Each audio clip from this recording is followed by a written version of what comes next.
Pers.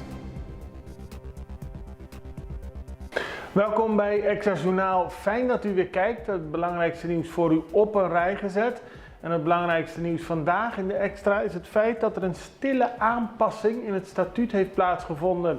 Dat is iets wat veel mensen niet in de gaten hadden. En dat komt ook omdat de eerste aanzet hiertoe al 23 jaar geleden is gegeven. Op 28 december 2000 diende Tweede Kamerlid Gerrit-Jan van Hoven een wetsvoorstel in om de bevoegdheid van de Raad van Ministers van het Koninkrijk te ontnemen. En dat door middel van een hoge toezichtsmaatregel. Op die manier kan worden voorkomen dat Caribische landen worden gedwongen tot samenwerking. Dit is het democratisch deficit waarover jarenlang tijdens de IPCO-vergaderingen is gesproken. Het wetsvoorstel werd gedaan in 2000. Daarna werd het in 2016 door de Tweede Kamer en de Eerste Kamer aangenomen. Toen ging het ook naar de parlementen. Pas nu is er daadwerkelijk een verandering gekomen en heeft de koning per koninklijk besluit deze verandering ondertekend. Dat is gebeurd op 21 oktober en nu 3 weken later bekendgemaakt. Dus wat dat betreft is er een stille aanpassing in het statuut. CCVV eist uitleg. En dit gaat over de strijd van de vakbonden om duidelijkheid te krijgen van de overheid wat er gaat gebeuren met de achterstallige betalingen. Zoals u weet bestaat de Centrale Commissie van Vakbonden CCVV uit 5 vakbonden en die zijn vertegenwoordigd in een consultatieplatform. Nou, de overheid heeft laten weten wat er betaald gaat worden. Er was eerder gevraagd om de kwestie van de loonschaal op te lossen, salarisindicatie, 3% lumpsom. Daar heeft minister-president Pik Pisas tegen de pers wat over gezegd, maar de vakbonden willen dat op papier en hebben nu aan de overheid gevraagd precies aan te geven wat ze van plan zijn te gaan doen. Andere vakbonden willen vooral verder vergaderen en daarbij gaat het om de SAP, STRAF en NAPB. Die hebben er weer een brief gestuurd aan de organisatie van de georganiseerde vakbonden, waarin ze zeggen dat er een werkgroep moet komen die zich moet buigen over de veranderingen van de inkorting van de 12,5% op de arbeidsvoorwaarden. Dat is in 2000 gebeurd en nog steeds wordt er nu nog met de overheid over gesproken. In ieder geval, de vakbonden zitten er heel dicht op bij de overheid om te zorgen dat de ambtenaren zoveel mogelijk van de achterstallige betaling kunnen krijgen voor het eind van dit jaar. Oud-minister Winston Laurens overleden. De Extra meldde gisteren op de website dat oud-minister Winston Laurens is overleden. Hij was een politiek leider, een voormalig minister, een voormalig parlementslid en bij veel mensen ook bekend als presentator van zijn eigen programma bij Kanaal 24. Winston Laurens was zeer actief in de Curaçaose gemeenschap. Hij was voormalig minister voor de partij MAN en hij was iemand die niet op zijn mond was gevallen. In 2008 besloten Winston en 5 andere burgers de koninklijke onderscheiding terug te sturen die ze van Nederland hadden ontvangen. Ze waren toen van mening dat Nederland zich schuldig maakte aan rekolonisatie van Antillen. Hij heeft altijd gestreden voor de autonomie van Curaçao. Chauffeur in verkeer overleden. Heel treurig bericht. Afgelopen zaterdagochtend in Bandabau op de Camina Prospero Popo Royer is een 47-jarige vrouw om het leven gekomen. Ze reed met haar auto, of ze kwam met haar auto, hard in botsing met een andere auto. Daar is de chauffeur ernstig gewond van geraakt. Maar het is alweer het zoveelste dodelijke verkeersongeluk van dit jaar. Treurig en sterkte voor de familie. Macht over stuur verloren, dat gaat erover een bericht dat ook dit weekend heeft plaatsgevonden. Waarbij een jonge chauffeur de macht over het stuur verloor toen hij reed op de Nieuwe Haven, de Don Martina Boulevard. De auto knalde door het hek en tegen de muur bij de Coca-Cola fabriek. De auto is totaal los. Het hek en de muur zijn ook zwaar beschadigd, maar de chauffeur is er met de schrik van afgekomen. Hij was zeer geschrokken, maar niet gewond.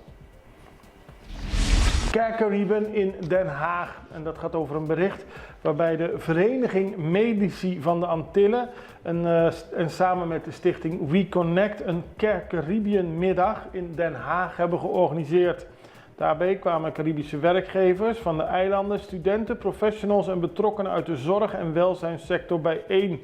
Een tiental werkgevers presenteerden zich met vacatures uit Bonaire, Curaçao, Sint Maarten en Sint Eustatius. We hebben jullie nodig, klonk het aldaar. De De bedoeling is om studenten weer terug te laten keren naar de eilanden. Vaak zijn er veel praktische problemen, zoals ontwikkelingsmogelijkheden en de salarishoogte.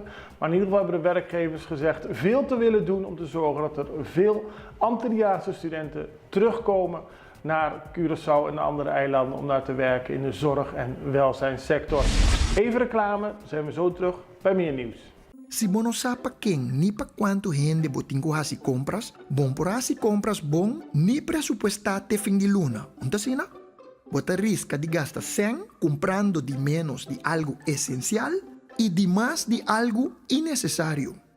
Mes costa conta pa nos país. Sin bon data, nos no por planificar. Por ejemplo, quanto adulto mayor ting? Y mucha kuta ba escola? E quanto tem disabilidade? PCI CBS está organizar Censo 23 para tur instância com mister de boa informação por hanhas aqui. Família cooperar, saco Censo 23 tá para vista total, correto e anônimo. E família aqui tá cooperar. Abodambe? Pa nossa como nos tá. Dan naar een ander onderwerp. Lisanne van Heiningen. Ze is voetvrouw, ze is hier op Curaçao komen wonen, samen met haar man. En ze wil al jarenlang zelfstandig aan het werk als voetvrouw. Tot nu toe krijgt ze er geen vergunning voor. En onlangs is ook de aanvraag voor een vergunning officieel afgewezen. Reden voor Van Heiningen om naar de rechter te stappen, want ze wil haar beroep uitoefenen. En ze zegt dat de reden die is gegeven om haar geen vergunning te geven niet correct is. Tenminste, de advocaat heeft in een brief aangegeven dat die reden is gebaseerd op niet-officieel beleid. Die zaak wordt in de rechtbank uitgevochten, maar het is natuurlijk een zeer treurige situatie. Omdat Van Heiningen met haar man, die van Curaçao afkomstig is, bewust hier is komen wonen om haar werk zo goed mogelijk te doen. We spraken met Van Heiningen en ze legde uit dat ze geen andere mogelijkheid ziet, helaas, dan naar de rechter te stappen. Wat hoop je dat eruit komt? Ik hoop natuurlijk dat ik een vergunning krijg, laten we dat vooral stellen. Maar ik vind het eigenlijk ook gewoon heel erg belangrijk dat er vrije zorgkeuze blijft. Ja. Want de plannen die er nu liggen betekent dat alle laagrisicozwangeren naar de kraamkliniek gaan. En dat alle hoogrisicozwangeren naar het CMC gaan. En verder is er geen keuze. Nee. Maar dat is eigenlijk te bizar voor woorden dat zwangeren niet zelf mogen kiezen wat voor zorg ze willen en bij wie ze zorg willen. Want als je, stel je voor je moet naar de tandarts, heb je ook keuze tussen 20, 30 tandartsen. En bij de huisarts, als je daar niet meer prettig voelt, mag je ook kiezen om naar een andere huisarts te gaan. En dat is allemaal eerste lijnzorg en dat is verloskunde ook. Ja. Dus je zou eigenlijk denken dat daar gewoon verschillende opties in moeten zitten. Want de ene past in een grotere praktijk, zoals de kraamkliniek met meerdere verloskundigen. Ja. Maar er zijn ook mensen die het juist heel fijn vinden om die persoonlijke zorg te krijgen. In een van de eerste contacten met het ministerie werd aangegeven dat zij geen Curaçaose is en daarom geen werkvergunning als zelfstandig werkend voetvrouw zou kunnen krijgen.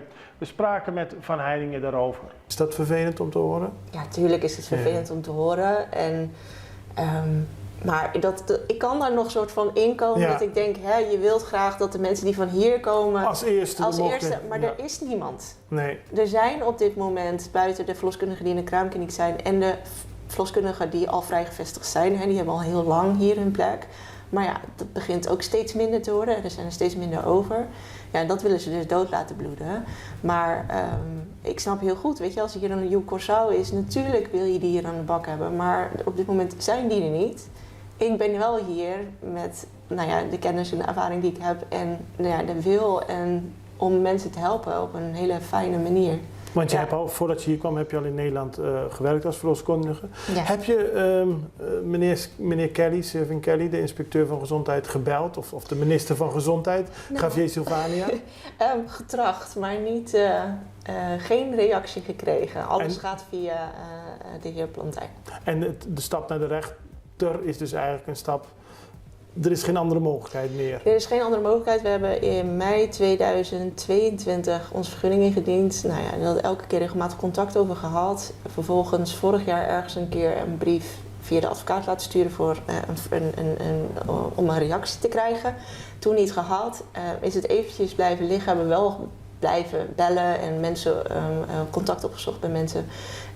En nu, denk ik 1,5 maand geleden, hebben we opnieuw een brief gestuurd met een dwangsom, omdat we gewoon een reactie wilden. Nou, die brief hebben we gekregen met een negatief antwoord, dat ik geen vergunning krijg. Ja, en ze hebben het inhoudelijk gebaseerd op een beleid die niet bestaat.